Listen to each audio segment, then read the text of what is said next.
ทุกคนมานี่ทาเครุเนาะนักชกจากประเทศญี่ปุ่นมีความมุ่งมั่นมาหลายว่ารอบนี้จังได๋ก็ต้องนอกรถถังให้ได้เพิ่นว่าเว้าก็ยังผิดเว้าถูกเนาะเว้าเป็นภาษาลาวพากย์เป็นภาษาลาวทุกคนนี่เจ้าของ แต่ว่าทาเครุนี่หมัดหนักเร็วไวแต่ว่าข้างอ่อนเนาะ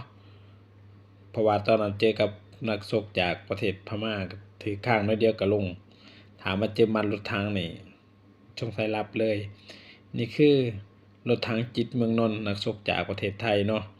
อันนี้บ่ต้องเว้าถึงเลยมัดนี่ซ้ายนับซ้ายสลบขวาตายเพิ่นว่าขวาตายซ้ายสลบรถถังจิตเมืองนนท์เพราะว่าคู่นี้เคยประกบกันมาแล้วรอบหนึงแต่ว่านำรถถังบาดเจ็บขณะที่อันอิหยังก็ตอนซ้อมแล้วก็บาดเจ็บเนาะแต่ว่ามื้อนี้วันที่รอคอยของทุกคนก็มาฮอด โอ้ยกรรมการนี่ผมนี่มันตั้งบ่มีบ่หรือว่าจังไดเนาะโหลนจนว่าเหลื่อม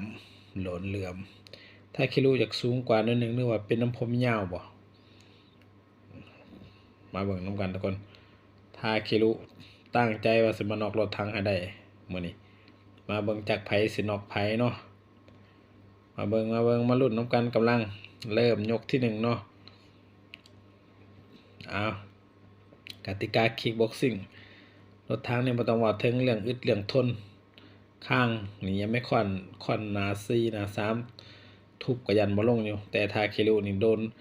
ดนบ่ได้เด้ข้างนี่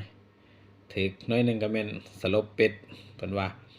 ทาเครุเตะซ้ายเตะขวารถถังเอาจังได๋จักไผสิน็อกไผทาเครุก็อยากน็อกรถถังเอาเบิ่งติดตามชมทุกคนเพราะว่ามื้อนี้ก็เสียมาหลายแหละคือตะวันซ้ายก็แพ้น็อกเนาะอ่ะ เบิ่งมัดซ้ายมัดโอ้ยคอจนสิหักมึนเลยหั่นมึนเลยกำลังมึนทาคิรุมึนเลยเอ้า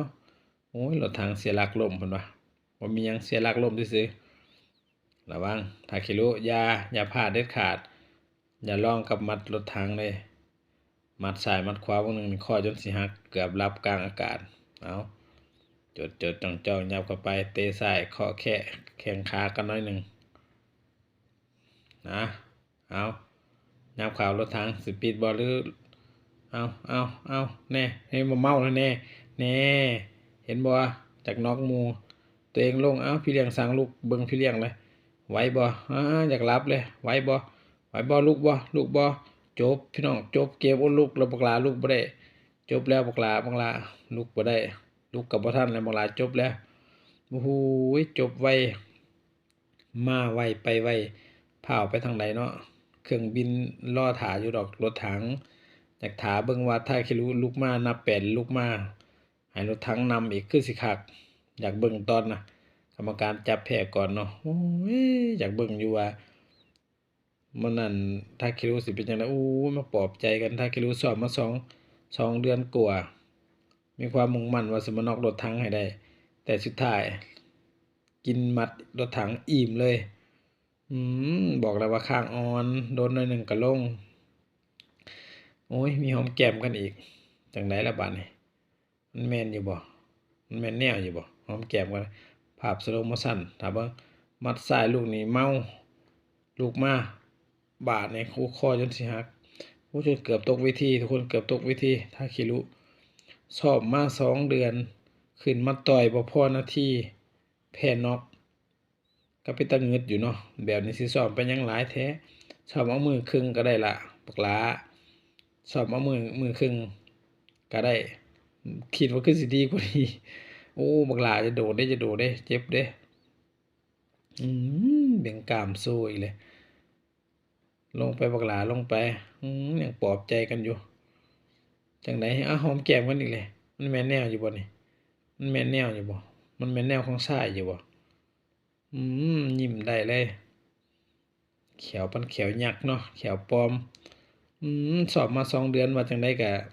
สินอกรถถังให้ได้เพิ่นว่าแต่มามื้อนี้เด้รถถังเฮ็ดรถถังนอกเกมพลิกอีกแล้วเสียดายโอ้ยบักหลาเอ้ยดีใจนำผู้ชนะเนาะเป็นกำลังใจให้ผู้แพ้ ซุปเปอร์เล็กเตะขาจนสิหักก็ยังบ่นอนลงเจอรถถังคือว่าล่ะรถถังก็คิดเบิ่งว่ารถถังมันใหญ่ส่ำใดสะใจเด้เพิ่นว่าคว้าโบนัสไปอีก3ล้านกว่าเนาะข้างอ่อนยังข้างอ่อนสอบมา2เดือนกว่าสิมาน็อกเขารถถังต่อยหมัดซ้ายบ่ได้เอาหอมแก้มกันอีกแล้วมันแม่นแนวอยู่บ่นี่มันแม่นแนวของซ้ายอยู่บ่นี่จักเว้าหยังเนาะเว้าภาษาไทยขี้รู้ฟังรู้เรื่องหมดเลย